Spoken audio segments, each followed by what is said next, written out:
Hello everyone, thank you for joining me today. This is Taliesin McKnight, and today I will show you how to do a candle money spell. How to do a money spell with candle magic. And really this could be applied to different types of spell work.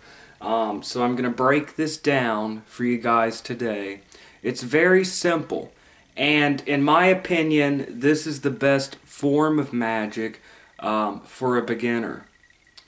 Candle magic can be very complex and elaborate for a more advanced practitioner, but it could also be very simple. Now, there are three very basic things to understand. And once you get these ideas down pat, then you could use candle magic. In this case, we will be doing a money spell. Okay, so the first thing to understand with candle magic is color symbolism. This is the most basic idea. Color symbolism.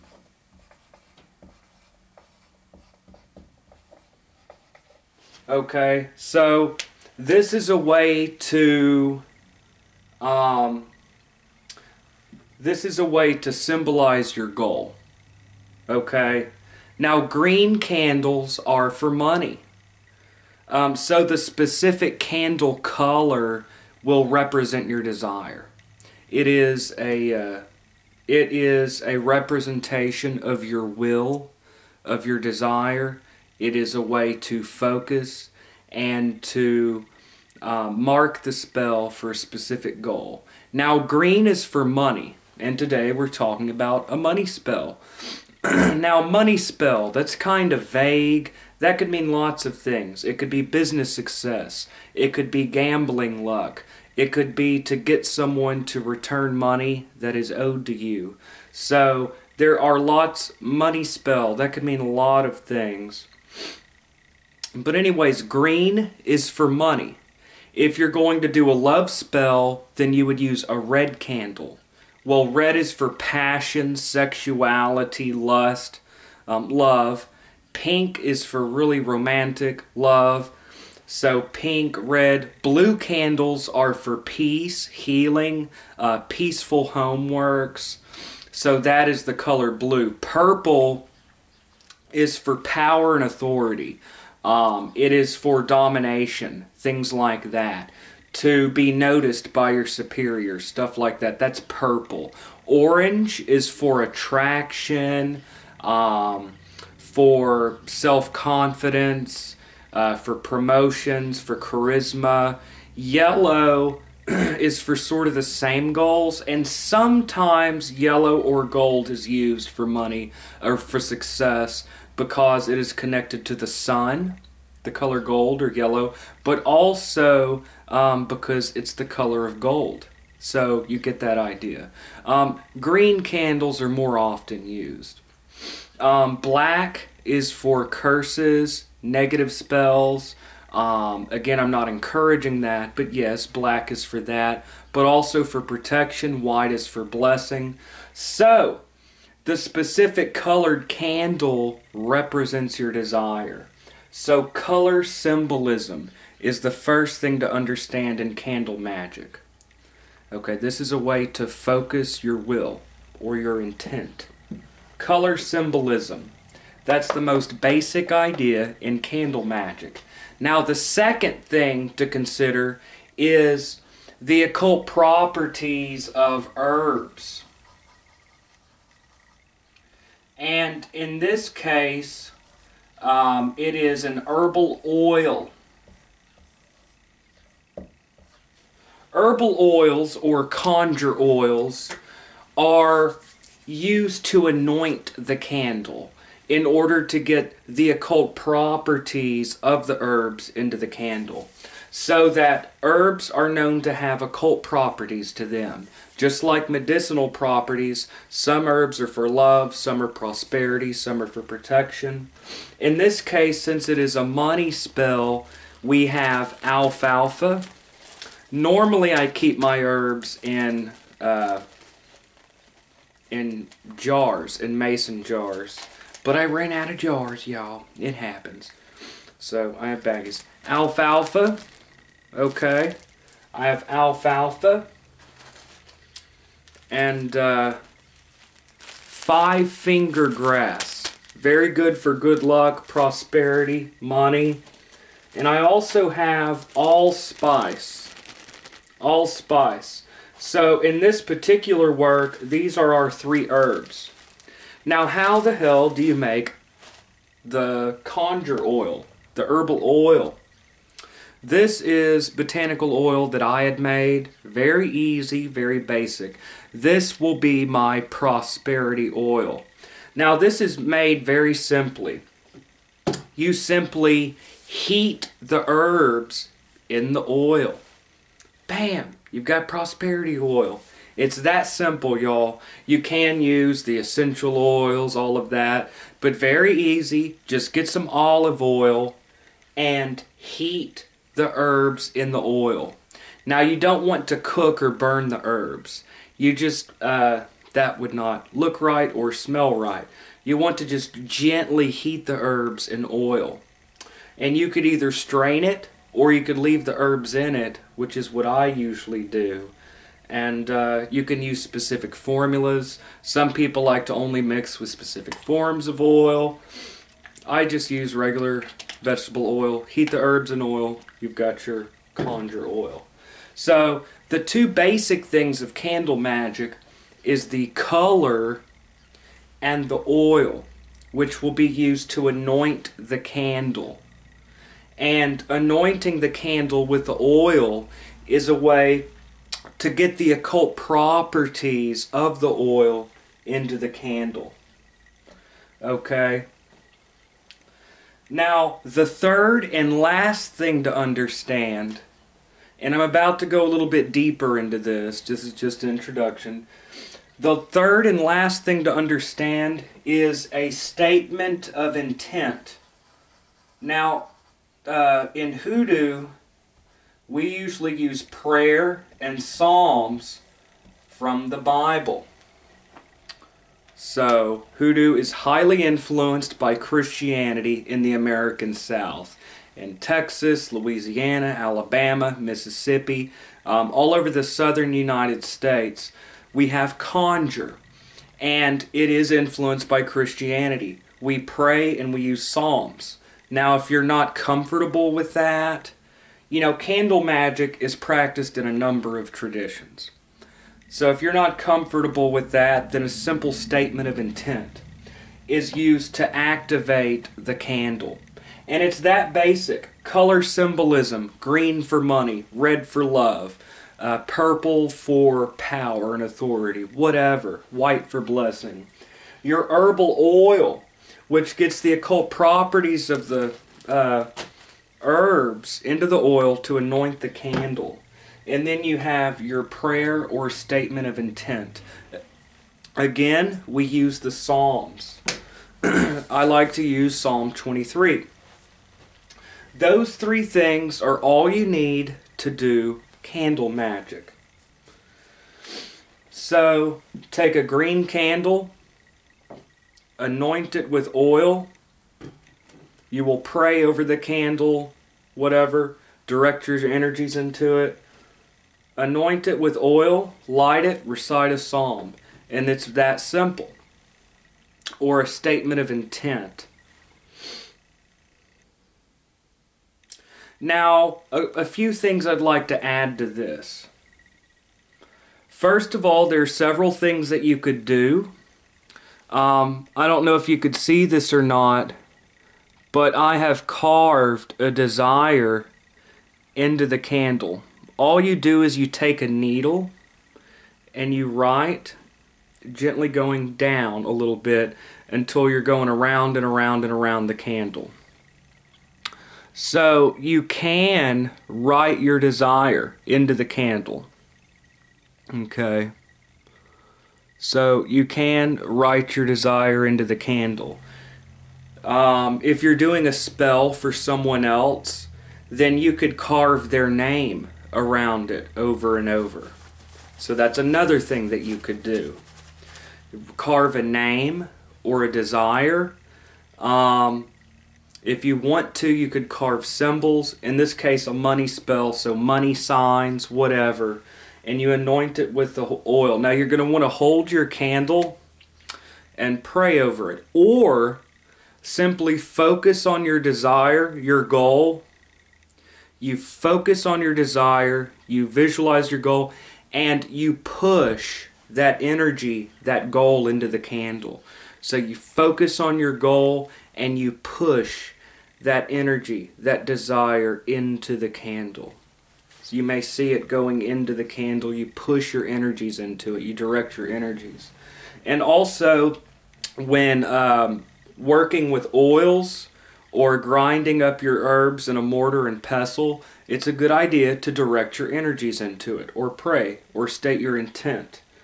Okay? So you direct your energies into it. You may carve symbols or your desire around it. Okay? And now, traditionally, the direction that you anoint the candle has meaning. Going up the candle is drawing in good luck, money, love, and going down the candle is repelling. In this case, we are bringing in prosperity and good luck. Okay? So you simply anoint the candle, focus on your goal, pray over it, direct your energies into this.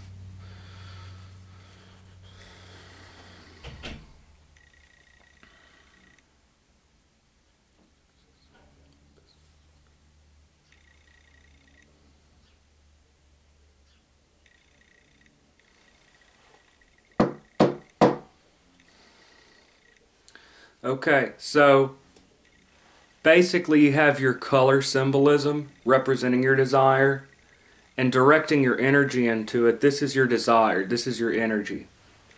Then you add the occult properties of herbs. You may carve your desire around it. So this is, for all intents and purposes, this is your desire. Carve symbols into it. Anoint it to get the occult properties of the herbs in it. And some people like to then, after it's oiled, roll it into the powdered herbs so that it's covered in a layer of herbs.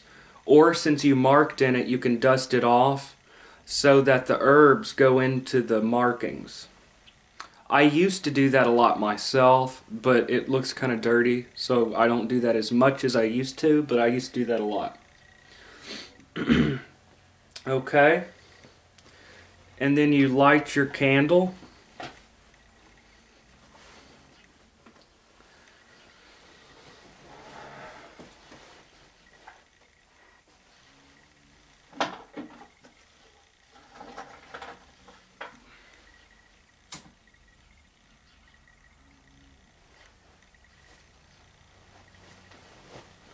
And you light your candle, and that's it.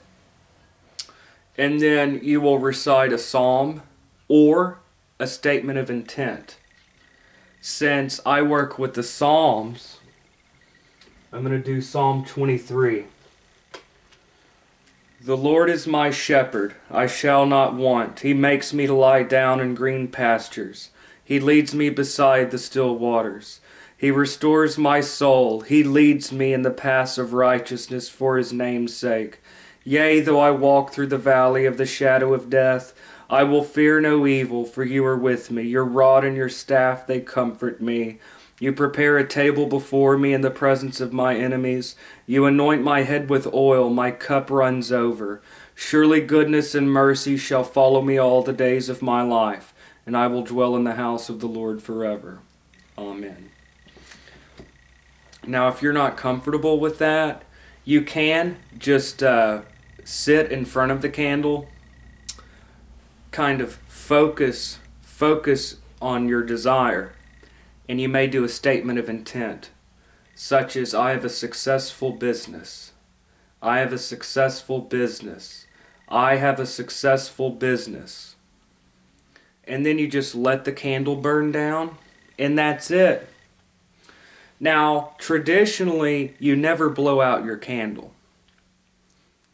Okay? Now, I know a lot of people are chaos magicians, or they feel they can do whatever they want. That's fine, but it's not tradition. If you want to follow tradition, you follow tradition. If you want to do your own thing, you do your own thing, but it's not traditional, okay? So, you don't blow out your candle. The idea is you're blowing out the energy you've built up. You snuff your candle, okay? Get a little spit on your finger, okay? That's how you extinguish the candle. Now, there are specific ways that you dispose of the wax. There are specific ways that you get rid of spell remains. I'll talk about that in a moment. Now, while your candle's burning, you can place items that represent your desire. Since it's a prosperity spell, you could put coins, money around it.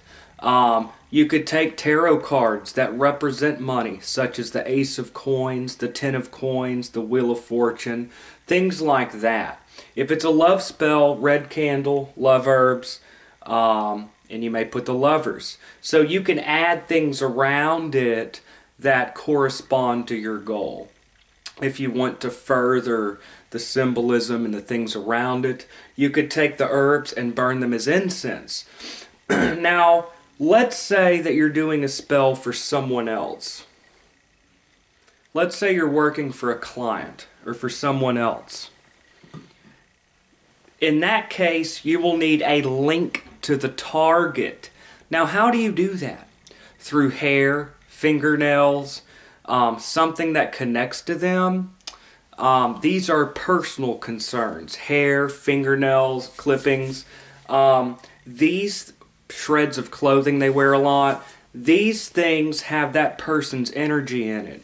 So if you're doing a spell for someone else, you will need their personal concerns. Now, there are two basic ways to get that into the candle. First of all, you could dig out a little hole, stick in the personal concerns and some of the herbs, and then take some wax over it to cover it. Bam! You've got a loaded candle fixed with the personal concerns.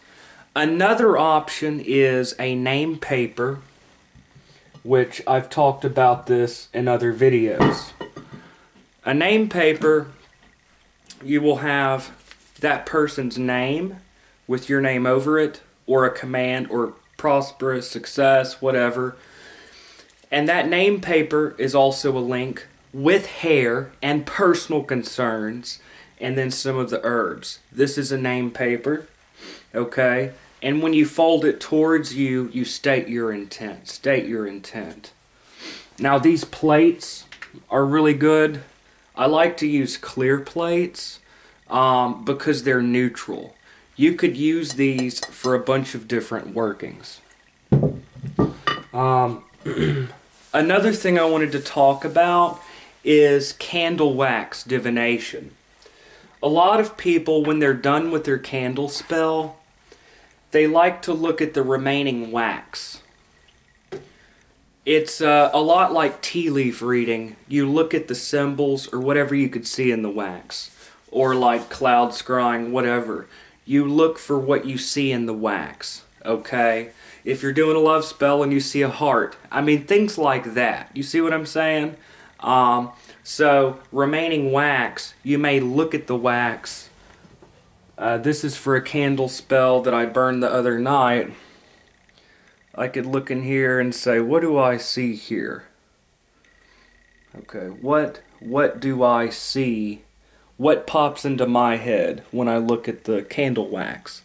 Okay, now that's used to see how successful it'll be. It's used to see how it will happen. You'll get different signs pertaining to the work by the candle divination.